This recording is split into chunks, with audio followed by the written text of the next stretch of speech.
Eu tenho algo a dizer. E a confissão é o meu caminho para a liberdade. Liberdade do quê? Liberdade de quê?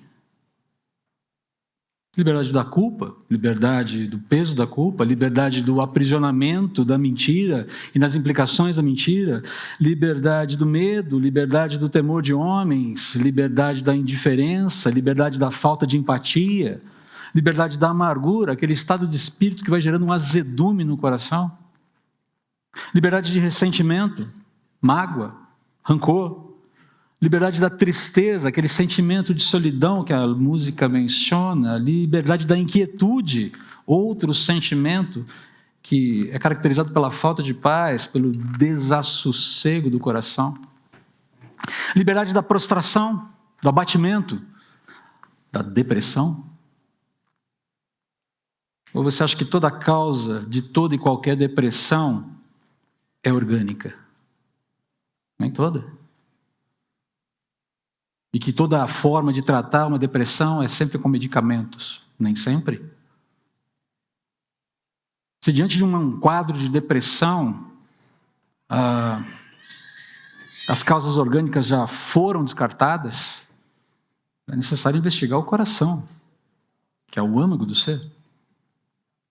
Aliás, essa história de ficar receitando antidepressivos para tratar culpa e falta de perdão vitimiza quem está errado, mascara o verdadeiro problema que está no coração e não no corpo.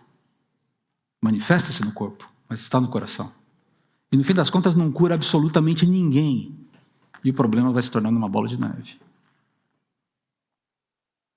Por fim, liberta da repreensibilidade. A pessoa merecer repreensão, por assim dizer. É só tudo isso que o pedido de perdão, que a confissão genuína, arrependida, faz. É só essa toda a liberdade que ela promove. Não é pouca coisa, você há de convir comigo. O Jordan Peterson, que eu creio que você sabe quem é, tem uma frase muito interessante que ecoa esse princípio. Se você tem algo a dizer, o silêncio é uma mentira. Omitir-se quando algo deve ser dito é falsificar a verdade. Essa é a questão aqui. E se o que o silêncio tenta sufocar é uma confissão, o resultado disso, queridos, é uma aposta dobrada no erro com todas as suas implicações.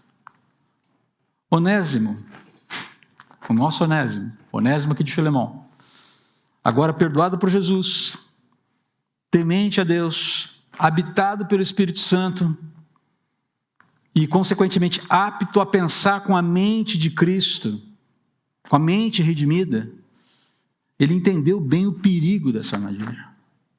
Eu não posso silenciar. Há algo a dizer.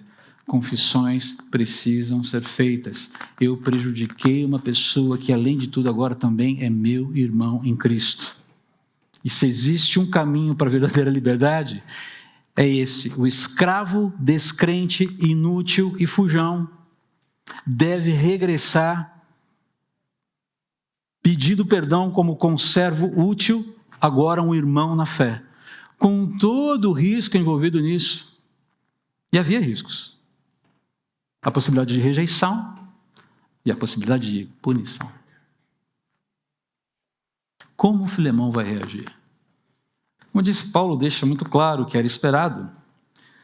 E a gente pode sintetizar isso em duas palavras: fraternidade graciosa. E talvez não fique muito claro para você o que isso significa no primeiro momento. Mas, como eu disse, ele não vai ficar na espiritosfera falando sobre isso. Ele vai dar endereço, ele vai falar, olha, é por aqui, o caminho é esse, as aplicações são essas. E, de fato, é tudo muito prático. Vamos ao texto.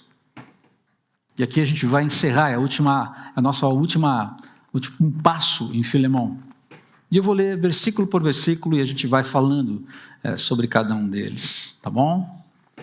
Portanto, Filemão, se você me considera seu companheiro de fé, receba-o, Onésimo, né? Como receberia a mim. A primeira característica dessa fraternidade graciosa é que ela é benevolente.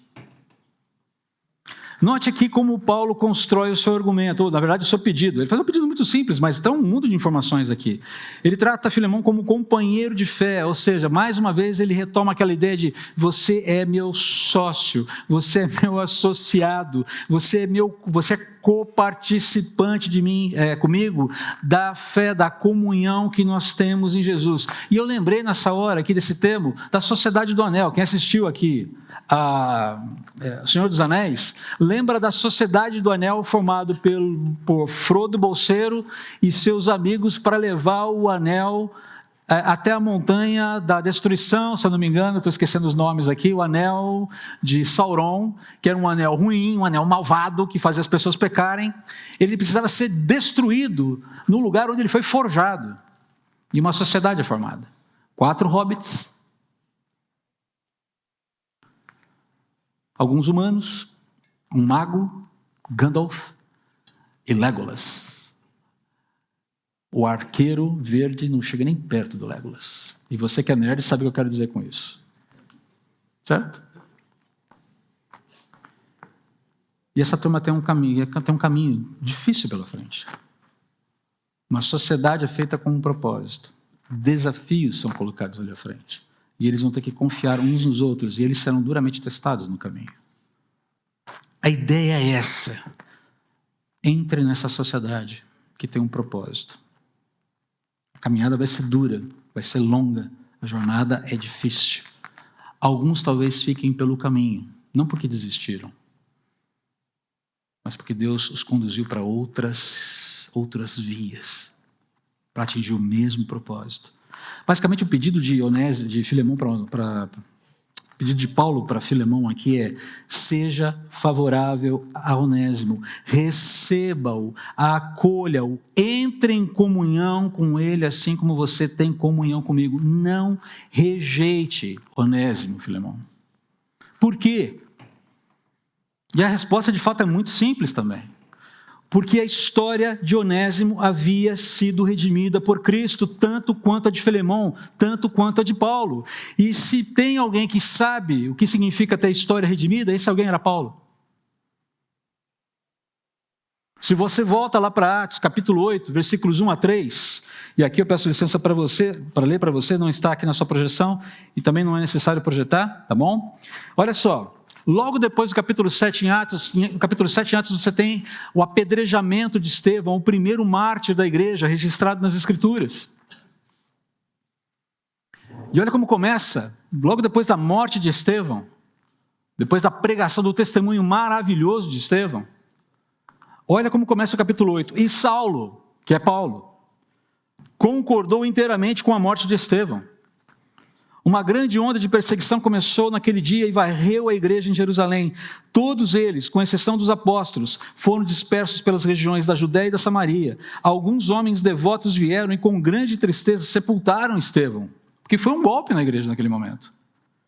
Olha o que vem na sequência, no versículo 3, capítulo 8 de Atos. Saulo, porém, procurava destruir a igreja. Algumas versões dizem, acho que a revista atualizada diz, Paulo assolava a igreja, devastava a igreja. Ia de casa em casa, arrastava para fora homens e mulheres e os lançava na prisão. Paulo sabia o que era ter uma história redimida.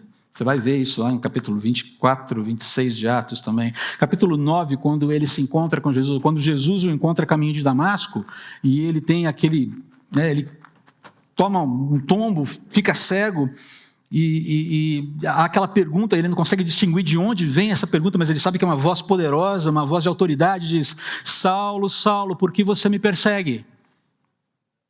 Quem és tu, Senhor? Eu sou Jesus a quem você tem perseguido. Jesus, propriamente dito, a pessoa de Jesus está sendo perseguida por Saulo? É uma pergunta curiosa essa. E a resposta é mais interessante ainda. Sim e não. Não e sim.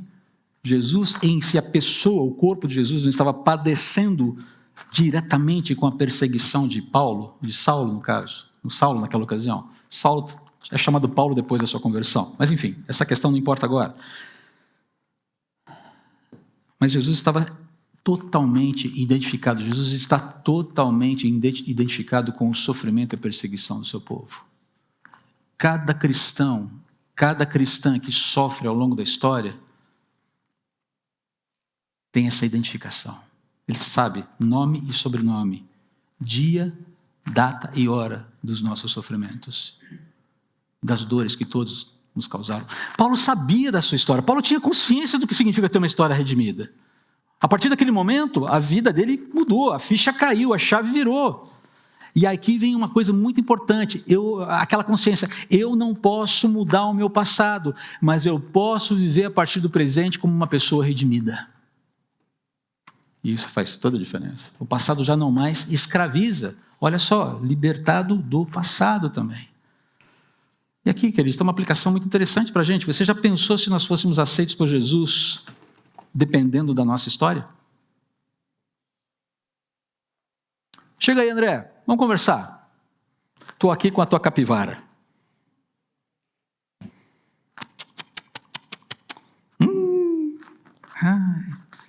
Aqui foi um momento razoável. Aqui até que você mandou bem. Mas no geral, bem no geralzão mesmo, cara.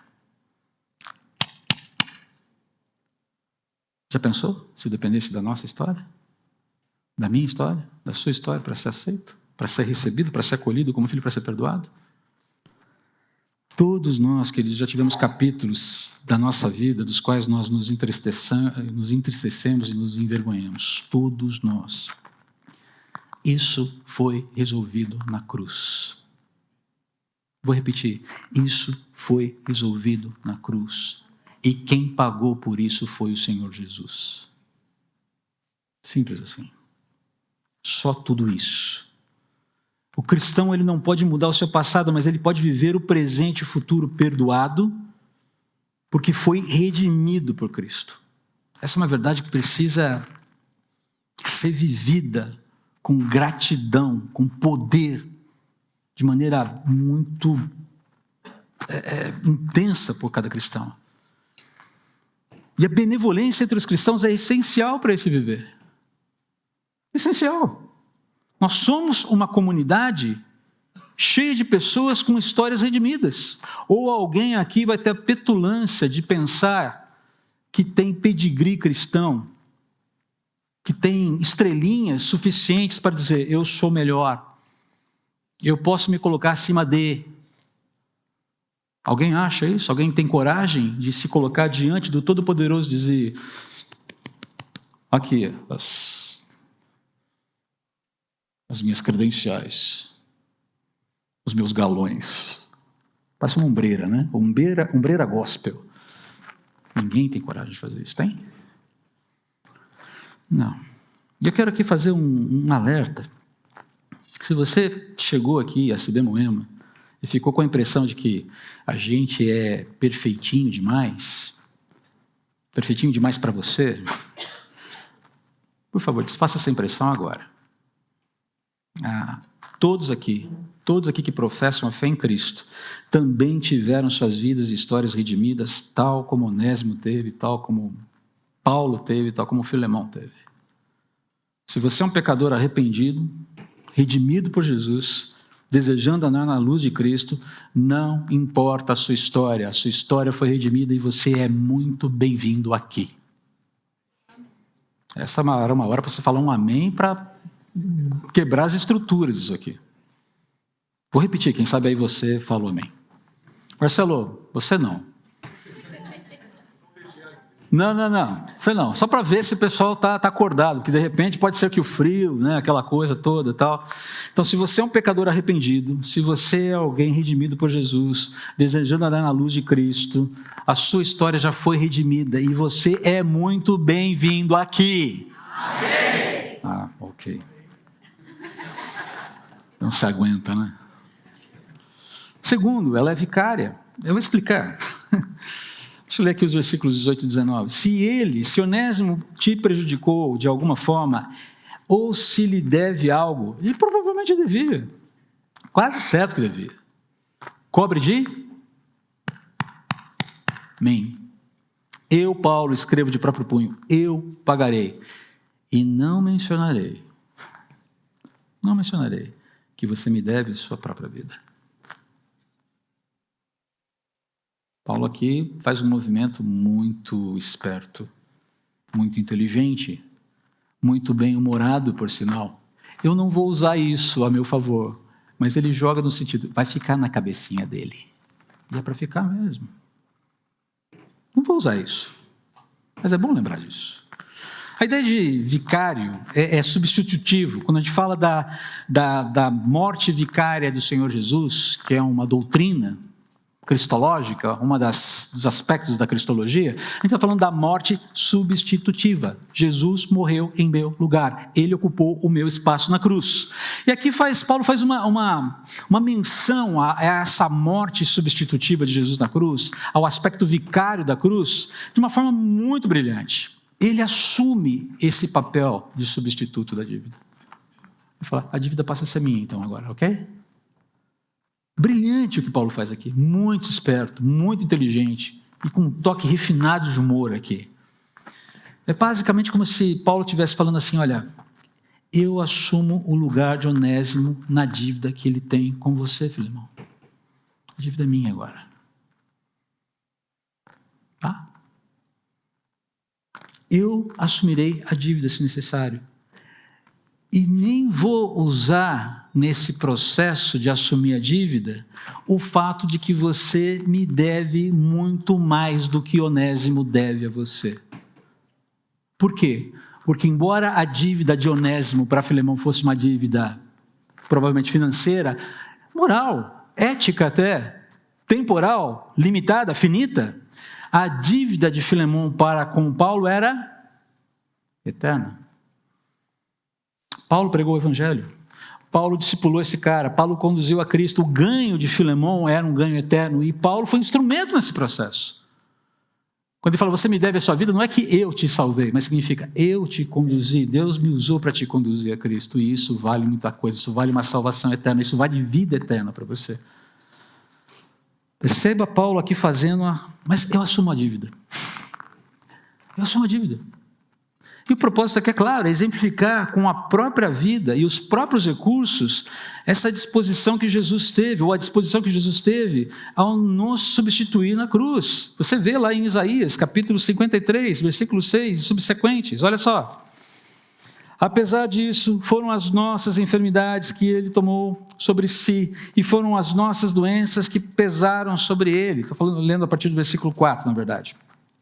Pensamos que seu sofrimento era castigo de Deus, castigo por sua culpa, mas ele foi ferido por causa da nossa rebeldia e esmagado por causa dos nossos pecados. Sofreu o castigo para que fôssemos restaurados e recebeu açoites para que fôssemos curados. O Senhor fez cair sobre ele os pecados de todos nós. Fazia parte dos planos do Senhor, lá no versículo 10, causar-lhe dor. Quando, porém, sua vida for entregue como oferta pelo pecado, ele terá muitos descendentes. Perceba aqui o custo, o prejuízo temporal, visando um ganho eterno. Paulo está ecoando essa ideia aqui. E com isso, Paulo também transfere o foco do problema. Tira o foco do prejuízo temporal para a solução, tira o foco do problema para a solução. Problema, perda temporal, solução, ganho eterno. E joga a régua lá em cima. Ele joga a régua lá em cima. Porque essa é a disposição que qualquer seguidor de Jesus deve ter. De entrar na brecha, de assumir o dano. Assumir o ônus por amor a Cristo e como testemunho do amor de Cristo por si mesmo e pelo outro. E é por isso que a fraternidade graciosa também é sacrificial. No versículo 20 fica muito claro isso. Sim, meu irmão, faça-me essa gentileza no Senhor, reanime meu coração em Cristo fazendo tudo isso. Note que a gentileza, essa ideia de beneficiar, né, essa ideia de faça essa gentileza no meu coração, ou faça-me essa gentileza, a ideia aqui é, me faça esse benefício, reanime meu coração. Essa ideia de fazer gentileza e reanimar o coração de Paulo, vão custar alguma coisa para Filemão. O reanimar é promover o descanso. A palavra utilizada aqui é a ideia, promova o descanso do meu coração. Alegre o meu coração como quem te levou a Cristo, demonstrando que o Evangelho está funcionando na sua vida. E perceba como a gente precisa ser bastante, e tem uma lição muito interessante aqui, de como muitas vezes novos cristãos precisam se engajar num primeiro momento, ou precisam ter como aspecto do seu engajamento na vida cristã, o encorajamento dos seus discipuladores, dos seus pastores, daqueles que os conduzem em Cristo, porque vocês não fazem ideia de como é bom demais ver alguém que a gente está pastoreando andando sério com Deus. Todo pastor tem uma ovelha problemática, tá bom? E a maior parte dos pastores que eu conheço também é problemática, incluindo esse que vos fala. Tá? Somos pessoas. Mas como é gostoso ver, nossa, esse cara tá bom, tá firme, tá reagindo bem, tá andando bem, tá lidando com as crises dele, não tá se... Isso enche o coração, anima a gente, encoraja a gente, ensina a gente muitas vezes. Então ele fala, olha, alegre meu coração como quem te levou a Cristo fazendo esse movimento. Vou fazer uma aplicação muito simples aqui. Você já presenciou uma reconciliação verdadeira com arrependimento, pedido e liberação de perdão, ainda que a um custo alto? Você já presenciou isso alguma vez?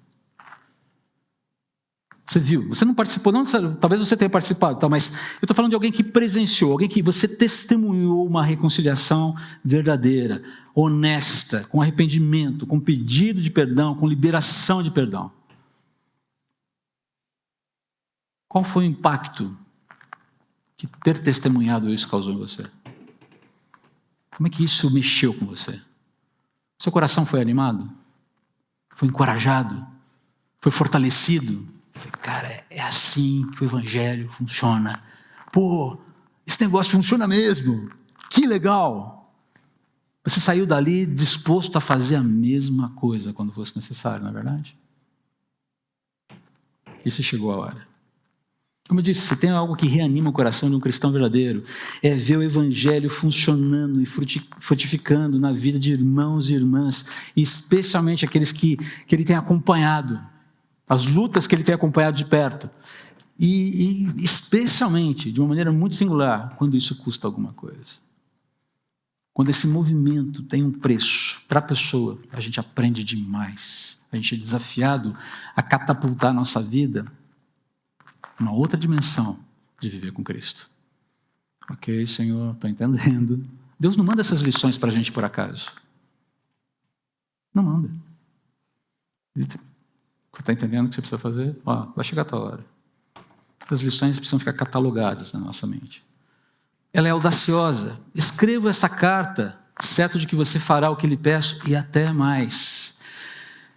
Por que é audaciosa? Porque desafia os cristãos a pensarem e agirem fora da caixa, contrapondo-se ao que está errado no mundo. O que Paulo está fazendo aqui, ele fala, eu confio na tua obediência a Deus e na palavra de Deus.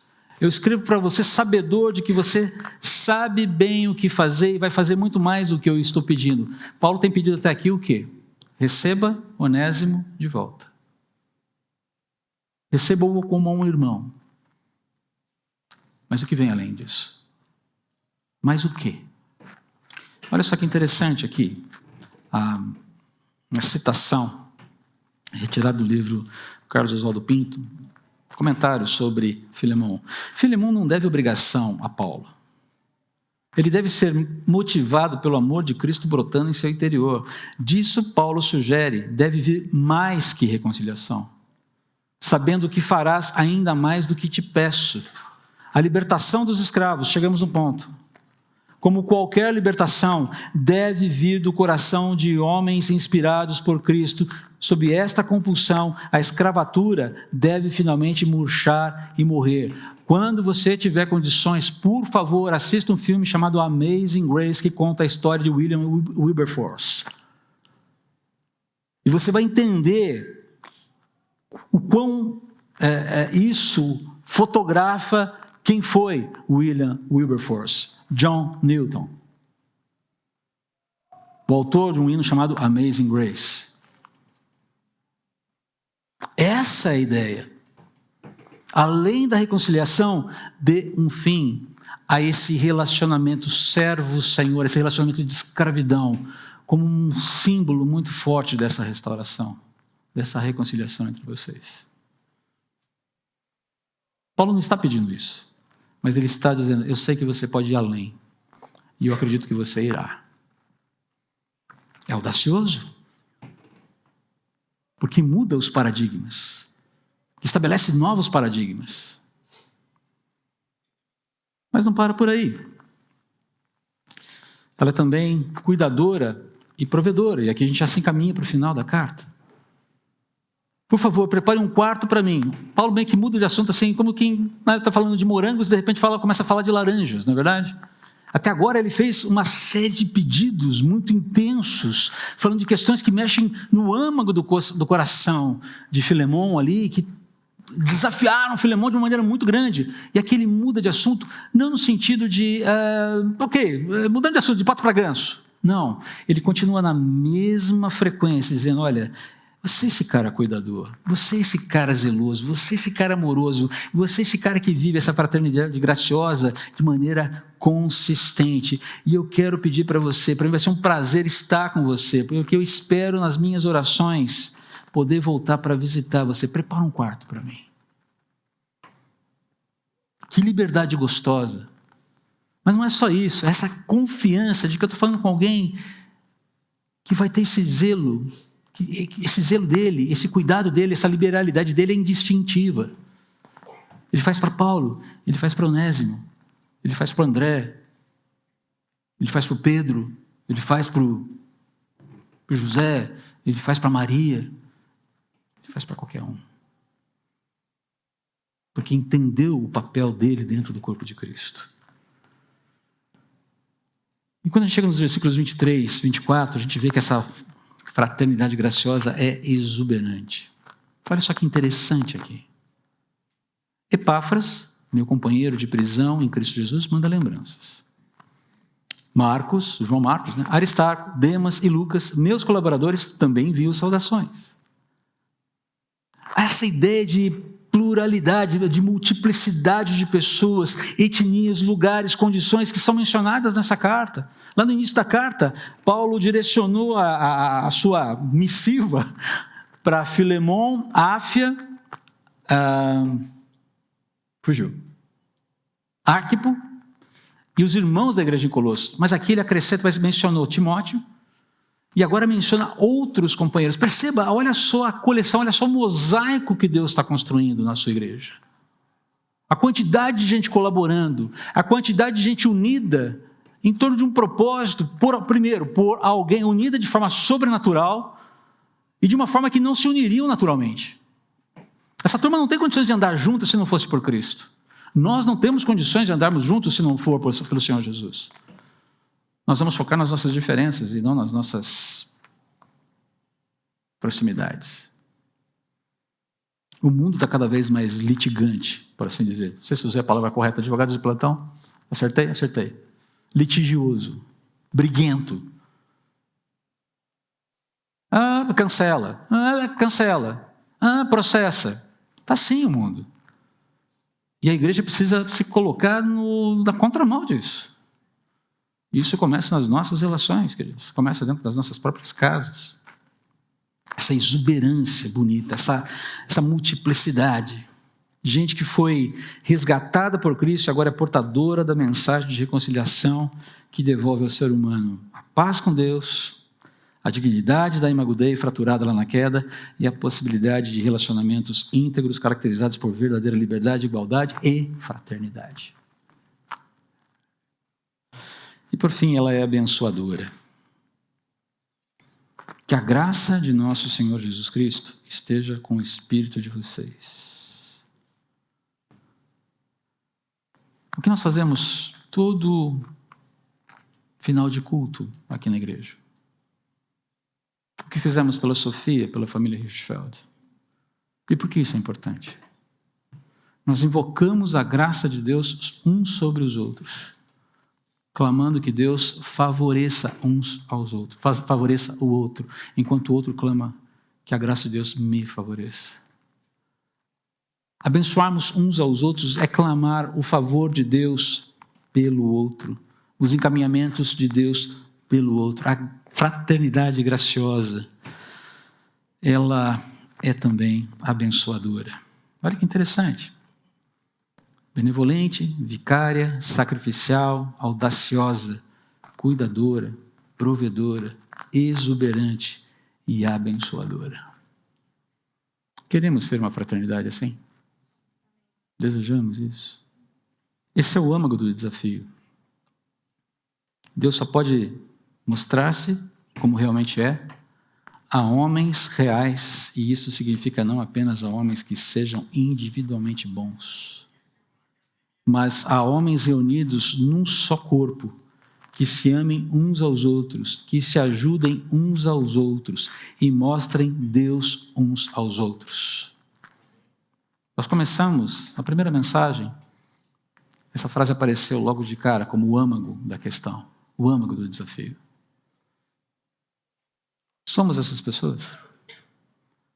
Desejamos sê-las? É possível. É possível.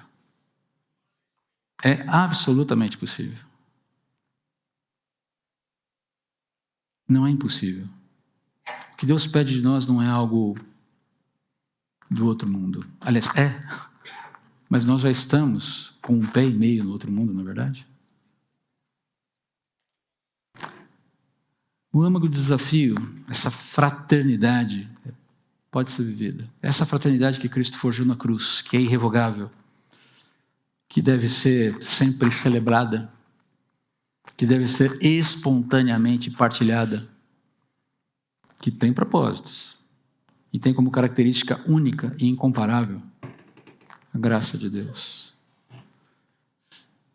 Eu quero ser instrumento dessa graça.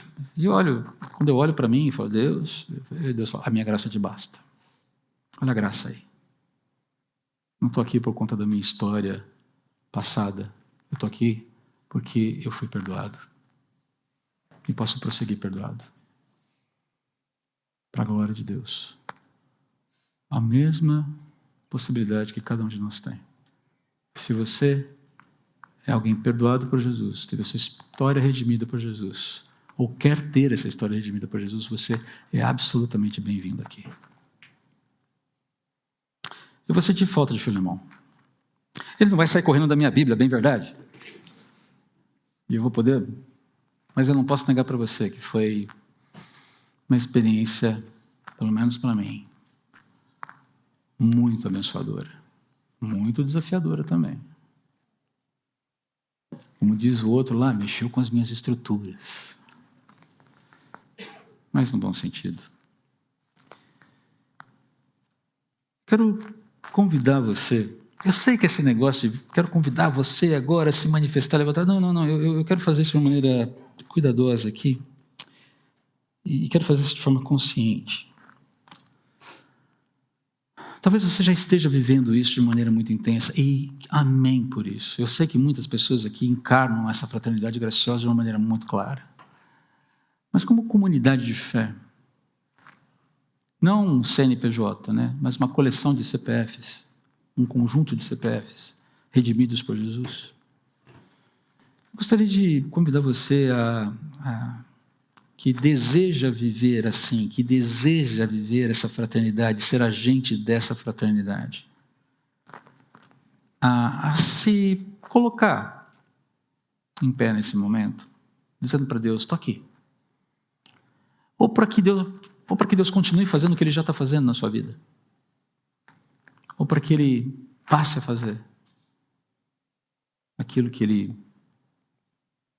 tenciona fazer na sua vida e a partir da sua vida. Alguns momentos orem e eu termino com uma oração final. Senhor, eu lamento interromper esse momento de intercessão mútua. Creio que poderíamos ficar muito mais tempo aqui intercedendo uns pelos outros, é tão necessário. E o que eu clamo ao Senhor é muito simples, que o Senhor nos ajude a assumirmos, termos a coragem de Onésimo, o arrependimento e a coragem de Onésimo. Temos o coração generoso e amoroso de Filemão, e a sabedoria, o discernimento do apóstolo Paulo. Senhor, eu não sei se há diferenças ainda instaladas no coração dos meus irmãos aqui, uns com os outros ou com pessoas de fora do nosso contexto, eu não sei.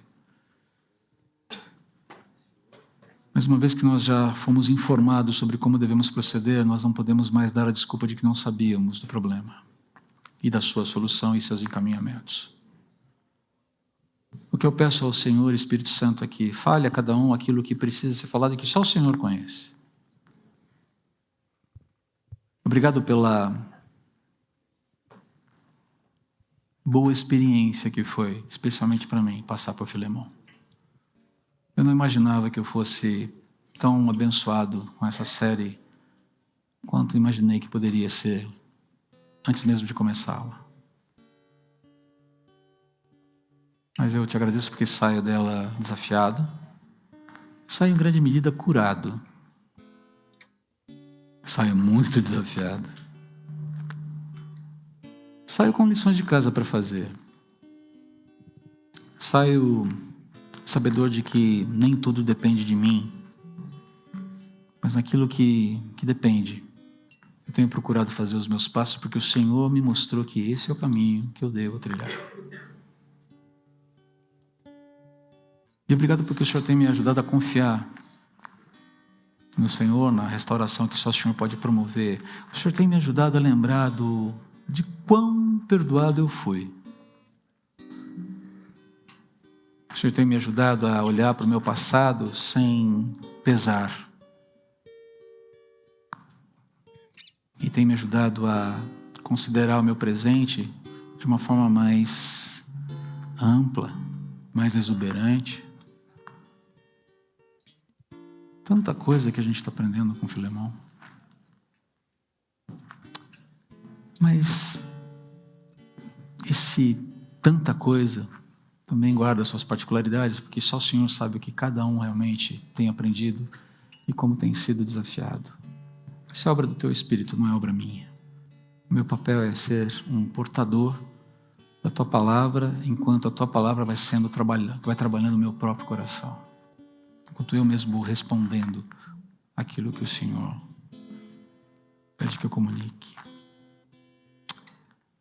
Clamo que Filemões, Onésimos, entre nós, façam as pazes. Clamo que cada vez mais Paulos entre nós se levantem. Epáfras, Timóteos, Aristarcos, Lucas, Áfias, Arquipos. Obrigado pelo mosaico bonito que o Senhor está construindo. E todos com uma história, com um ponto em comum muito importante.